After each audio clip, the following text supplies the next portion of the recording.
Yo, what is up guys, it's Pedro here, and in today's video I'll be talking about Ben Sinnot and if the Washington Commanders have found themselves the next George Kittle, or at least maybe their own George Kittle, and another comparison that I think fits a little better for him that also played on the 49ers. So if you guys are new, make sure to subscribe, hit that like button and that notification bell as well so you never miss a video. Alrighty, so let's go ahead and talk about Ben Sinnot, the Washington Commanders' number 53 overall pick in the 2024 draft. The Commanders' fourth draft pick in this class. They drafted obviously Jaden Daniels at 2. They got Johnny Newton in the second round. Then you got Mike Sanderstill in the second round, and then you got Ben Sinnot. I've heard Sinnot. I've heard Sinnot. I'll get it right when I need to. I'll get it right. But the Washington Commanders drafted a tight end at a position of need.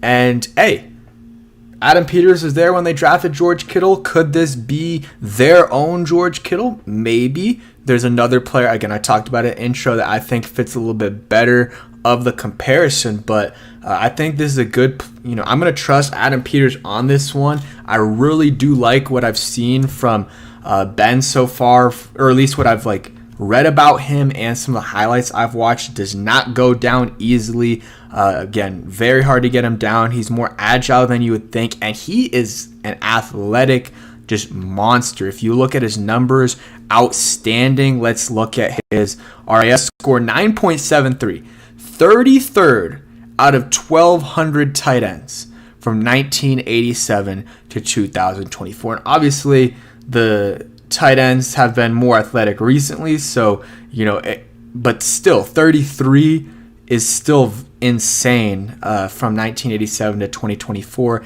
His size is what brings the score down. His weight is pretty, it's not great, 250, and he's not even 6'4", which is not great for a tight end. Again, you see it, that's what brings down the score.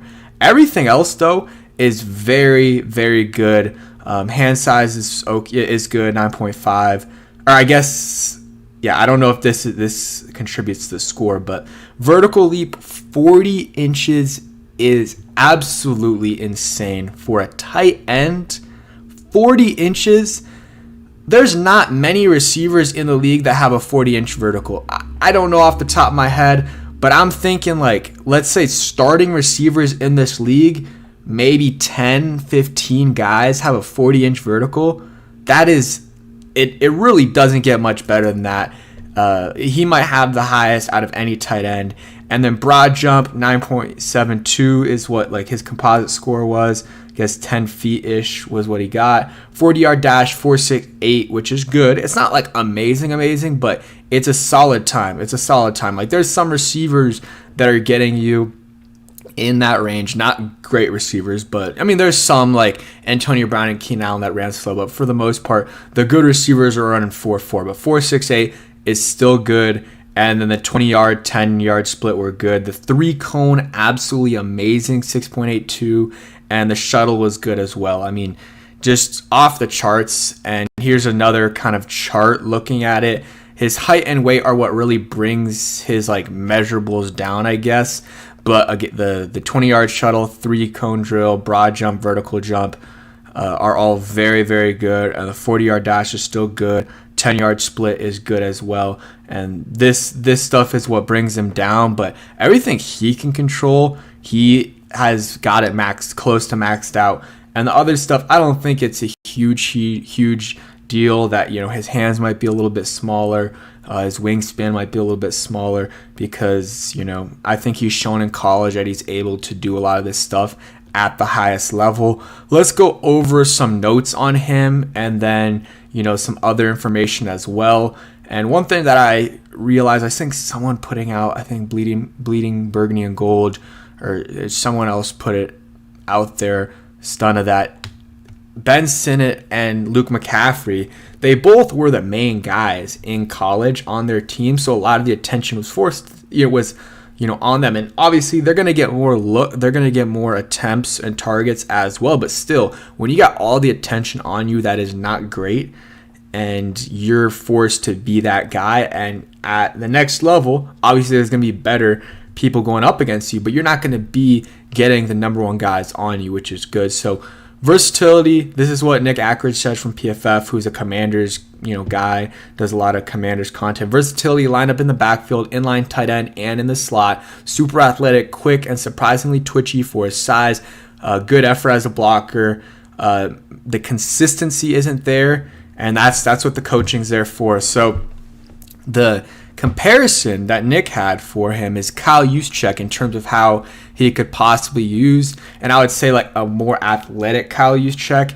Again, his 40-yard dash time is solid, and the vertical leap, I still can't get past that 40-inch vertical leap. He's good at contested catches, and I'm not surprised by that considering he has a 40-inch vertical. Let's look over his draft profile here on NFL Network, and they're doing some lawn work right behind me, so I'm sorry about that.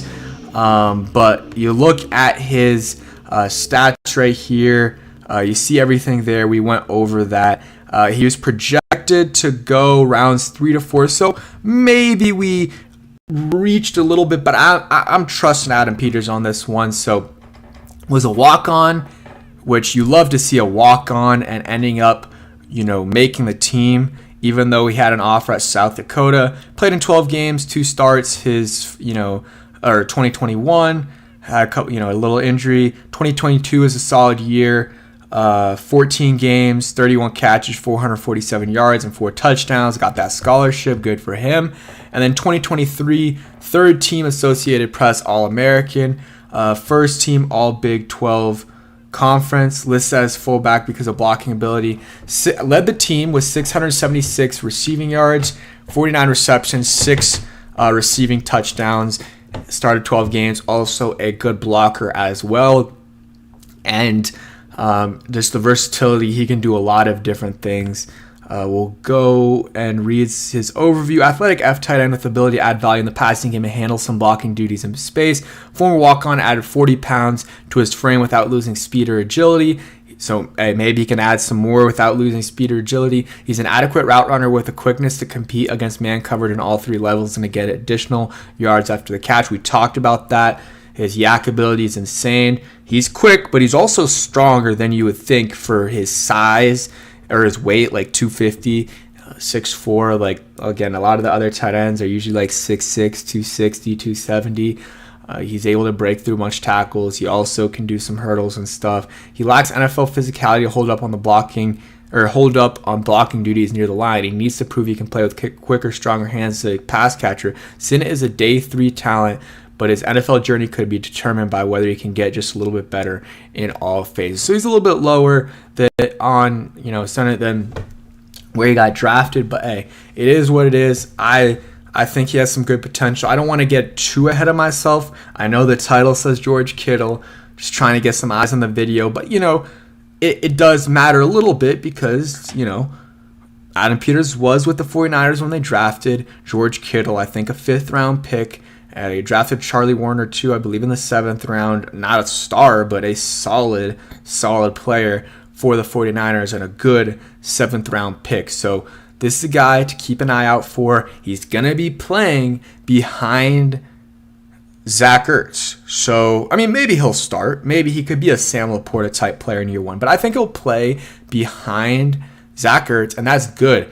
Getting a year behind a guy that's, might be a Hall of Famer, if not he might not be a Hall of Famer, but he's one of the better tight ends of this last generation. Like, besides Gronk and Kelsey and like those guys, like he's in that, and like Antonio Gates, like he's in that second tier probably of guys. So, it's a good guy for sure to sit back behind and learn behind him, learn the offense, and I think it'll be good for him. And this year, the expectations shouldn't be too high. Like, we don't need him to have 700, 800 yards. That would be amazing. But I think if he can get you 400 yards and a couple of touchdowns, that would be good. And then next year, like, okay, this guy's going to be tight end 1, and we're going to try to get him 600, 700 yards and hope the goal is having him as a stud tight end, a Pro Bowl tight end. That's the goal.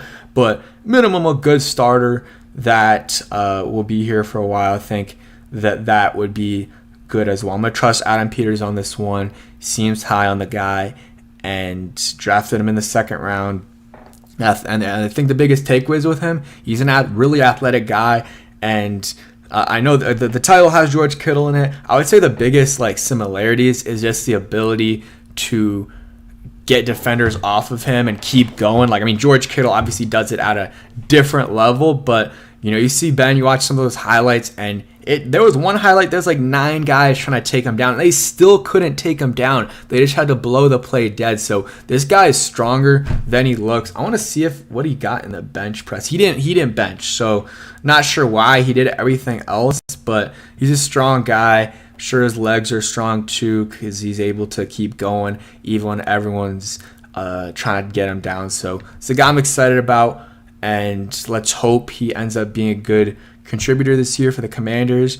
And I think it's a solid pick at a position of need, and I think he has more talent than maybe Zerline's giving him credit for. But yeah, that's it for today's video. Hope you guys did enjoy. If you did, hit that like button, subscribe if you guys new, and peace.